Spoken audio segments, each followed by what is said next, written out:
Hello sir, నమస్తే. మా ప్రియమైన కస్టమర్ల కోసం gated community CRD approval Amaravati రాజధాని ప్రాంతంలో రాజధానికి బాగా దగ్గరగా ఎన్ఆర్ రింగ్ రోడ్ దగ్గరలో మెయిన్ రోడ్ 150 అడుగుల రోడ్ ఆనుకొని సిఆర్డీఏ 80 ఎకరాలలో స్పాట్ రిజిస్ట్రేషన్ మరియు బ్యాంక్ లోన్ సౌకర్యంతో కొన్ని ప్లాట్లు మాత్రమే ఉన్నాయి. East west facing, minimum plot సైజులు 200 గజాలు. సైటు డెవలప్మెంట్ జరుగుతూ ఉన్నది. గజం ధర కేవలం 22,000 రూపాయలు మాత్రమే. మా వెంచర్లో ఓపెన్ ప్లాట్లతో పాటు ఇండిపెండెంట్ హౌస్ల కన్స్ట్రక్షన్ కూడా ఉంటుంది. మా వెంచర్ నుండి ఎటు వెళ్ళడానికైనా మీకు రోడ్ యాక్సెసిబిలిటీ ఉంటుంది. 24 గంటలు ట్రాన్స్పోర్ట్ సౌకర్యం. Prime and commercial location. Venture దగ్గరలో ఇంజనీరింగ్ కాలేజీలు, English medium schools, Delhi public school, apartment construction already families ఉంటున్నారు. విల్లాస్ కన్స్ట్రక్షన్స్ కూడా ఉన్నాయి. కళ్యాణ మండపాలు, పెట్రోల్ బంకులు, రెస్టారెంట్లు, షాపింగ్ మాల్స్ కూడా ఉన్నాయి. ప్రైమ్ లొకేషన్లో అందరికీ అందుబాటులో ఇస్తున్నాము.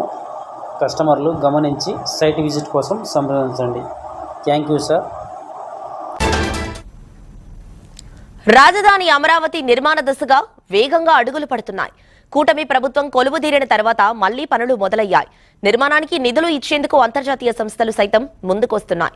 ఇటీవల కేంద్ర బడ్జెట్లో ప్రతిపాదన మేరకు తొలి విడతలోనే 15,000 కోట్ల రుణం ఇచ్చేందుకు వరల్డ్ బ్యాంక్ సుముఖత వ్యక్తం చేసినట్లు తెలుస్తోంది. ఈ మొత్తాన్ని ఆసియా అభివృద్ధి బ్యాంక్ తో కలిసి ప్రపంచ బ్యాంక్ మంజూరు చేయనుంది. నేటి నుంచి ప్రపంచ బ్యాంక్ ఏడీబీలకు చెందిన ప్రతినిధుల బృందం అమరావతిలో విస్తృతంగా పర్యటించనుంది. ఈ నెల 27 వరకు రాజధాని నిర్మాణాలను పరిశీలించనుంది.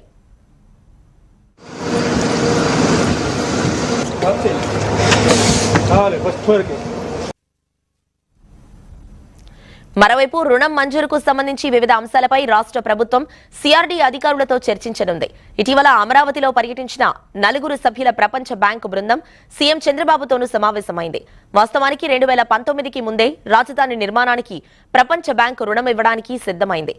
ఏఐఐబితో కలిసి తొలి విడతలో 3,500 కోట్ల రుణం ఇచ్చేందుకు సుముఖత వ్యక్తం చేసింది.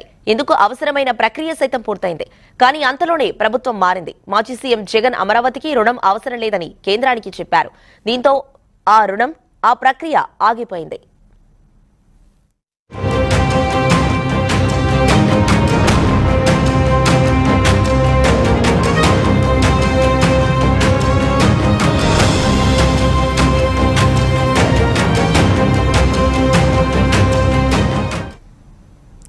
తాజాగా కూటమి ప్రభుత్వం ఏర్పడడంతో మళ్లీ అమరావతి నిర్మాణంలో కదలిక వచ్చింది.